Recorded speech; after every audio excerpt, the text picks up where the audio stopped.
Good morning and or good afternoon, everyone. We are Jeremy, Eulorcha, and Lawrence Teco from STEM 11M, and we are here to introduce you from our Hope Fest Jazz, Energy Substrates, and Energy Systems. To start everything off, we all know that energy comes from the sun, known as light energy, and this energy is a chemical reaction more commonly known as photosynthesis. This can convert light energy into stored chemical energy. And stored chemical energy is basically the things we eat like vegetables, meats, and other foods.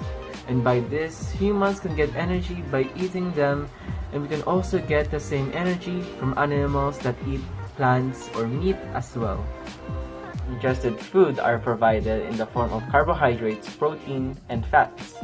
These three are basic fuels or energy substrates for exercise that can be broken down to release energy.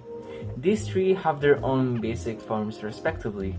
For carbohydrates, they are called glucose, and the rapid breakdown of carbohydrates is called glycolysis. For fats, it is called free fatty acids or FFAs, and lipolysis is a rapid breakdown of fats. And lastly, protein is amino acids, and very simply, protein breakdown for the rapid breakdown of protein. Now let's talk about how our bodies use these energy substrates. These substrates get broken down in our body's systems and turned into energy that is stored in a molecule called adenosine triphosphate, or ATP. ATP is stored in our muscles, which means they are readily available for movement. However, storage is limited, so our bodies produce ATP through three energy systems in our bodies. The best way to visualize these three energy systems is through a 100-meter dash race. Say you need a quick burst of energy to start the race. The ATP PCR system will give you most of your energy for the first 15 seconds. How it works is that ATP stored in our muscles will provide our energy for the first 5 seconds. And then a different molecule called creatinine phosphate, or PCR, will buff the ATP to make it last for up to 15 seconds.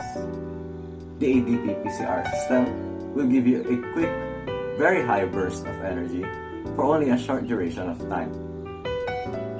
This system turns carbohydrates such as glycogen and glucose into ATP through a process called glycolysis.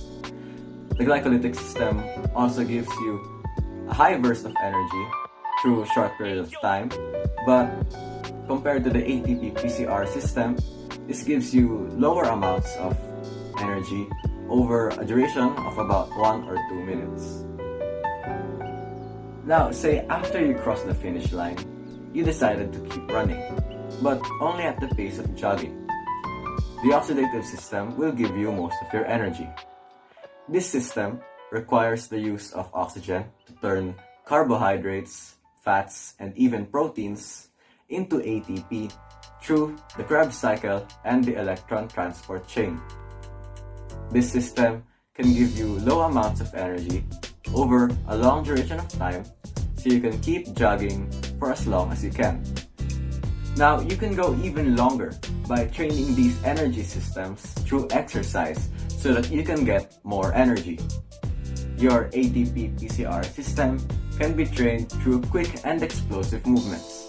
Your glycolytic system can be trained by doing circuit training. This is training with different high-intensity exercises with little to no rest in between. And lastly, you can train your oxidative system through cardio. Remember these systems so that you can train and therefore keep moving. That is all. Thank you for listening.